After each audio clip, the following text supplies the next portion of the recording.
নমস্কার। ঠাকুর মা স্বামীজি আর আমার গুরুদেবের চরণে প্রণাম নিবেদন করে শুরু করছি আজকের পাঠ। আজ আমি আপনাদের স্বামী সুহিতানন্দের লেখা থেকে তখনকার বেলুড় মঠ সম্পর্কে কিছু শোনাব। ইন্দিরা গান্ধী ভরত মহারাজকে দেখতে আসতেন, তখন তিনি প্রধানমন্ত্রী। তাঁর হেলিকপ্টার বিদ্যামন্দিরের মাঠে নামত। সেখান থেকে গাড়িতে মঠের ভিতরে তিনি আসতেন। ভরত মহারাজ এবং অন্য সকলে পুরনো মিশন অফিসের সামনে তাঁকে স্বাগত জানাতে দাঁড়িয়ে থাকতেন। গাড়ি থামতেই ইন্দিরা গান্ধী ছোট্ট মেয়ের মতো দৌড়ে গিয়ে মহারাজের কাছে এসে দাঁড়াতেন। বহুদিন আগে স্বামীর মৃত্যুতে তিনি যখন ভেঙে পড়েছিলেন, তখন ভরত মহারাজ দেরাদুন আশ্রমে তাঁর থাকার ব্যবস্থা করেন এবং প্রায় প্রত্যহ তাঁকে নিয়ে রাস্তায় বেড়াতেন। ধীরে ধীরে তিনি স্বাভাবিক হন। তার মা কমলা নেহেরু মহাপুরুষ মহারাজের শিষ্যা ছিলেন। যখন নেহেরু জেলে, তখন কমলা নেহেরু মাঝে মধ্যে মঠে আসতেন খুকি ইন্দিরা গান্ধীকে নিয়ে। ভরত মহারাজ, সূর্য মহারাজ তখন তাঁর খেলার বন্ধু ছিলেন। তাকে নিয়ে ভরত মহারাজ ঠাকুর প্রণাম করিয়ে তাঁর অফিসে এনে ঠাকুরের প্রসাদী পায়েস খাওয়াতেন এবং একান্তে কিছু কথা বলে গাড়িতে তুলে দিতেন। ভরত মহারাজ খুব অল্পভাষী ছিলেন এবং কোনো ভক্তের বিপদাপদে ছিলেন নির্ভরযোগ্য পিতার মতো। সকাল থেকে রাত্রি পর্যন্ত তাঁর ঘরে ভিড় লেগে থাকত এবং লোকেরা তাঁর সামনে অকপটে মন খুলে কথা বলতো।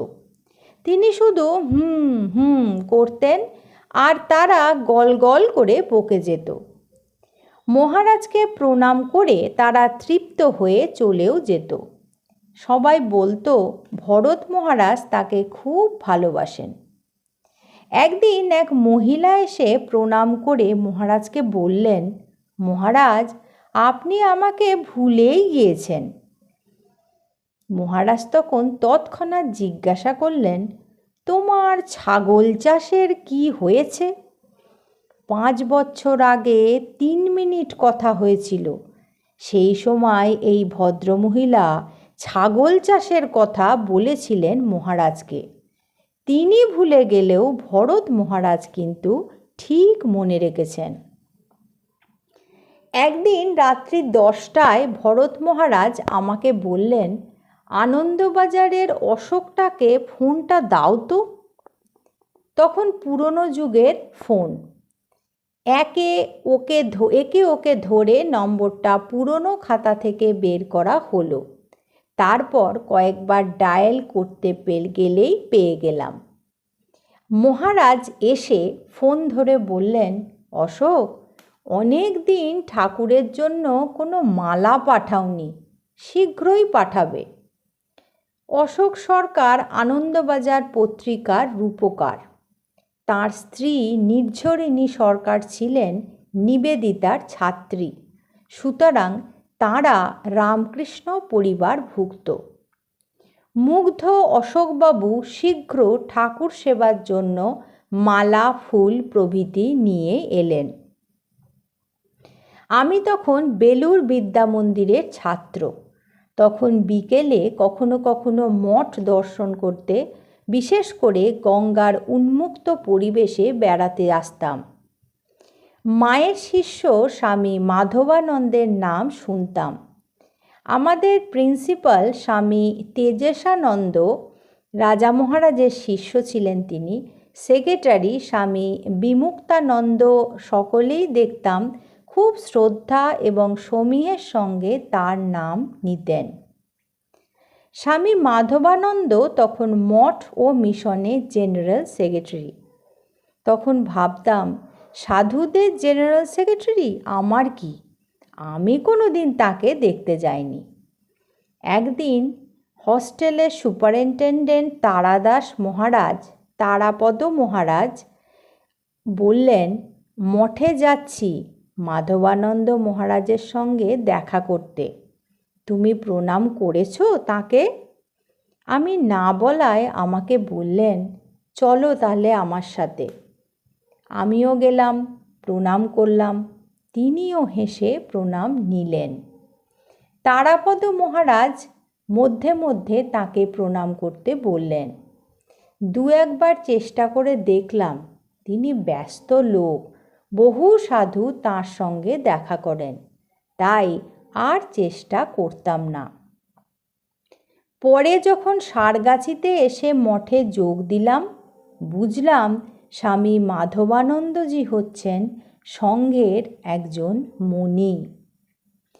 স্বামী প্রেমেশানন্দের সেবা করার সময় দেখতাম তাদের পরস্পরের মধ্যে কি গভীর ভালোবাসা এবং শ্রদ্ধা। মাধবানন্দজি সারগাছিতে মহারাজকে দেখতে গিয়েছেন, কলকাতার হাসপাতালে উপস্থিত হয়েছেন, কাশী সেবাশ্রমেও দেখা করেছেন। তাদের উভয়ের মধ্যে যেসব কথাবার্তা, সৌজন্যবোধ এবং আলাপ আলোচনা চলত, সেগুলো দেখার মতো ছিল। স্বামী অসীমানন্দ ছিলেন মায়ের শিষ্য, খুবই প্রাচীন, কাশীতে অবসর জীবন যাপন করতেন।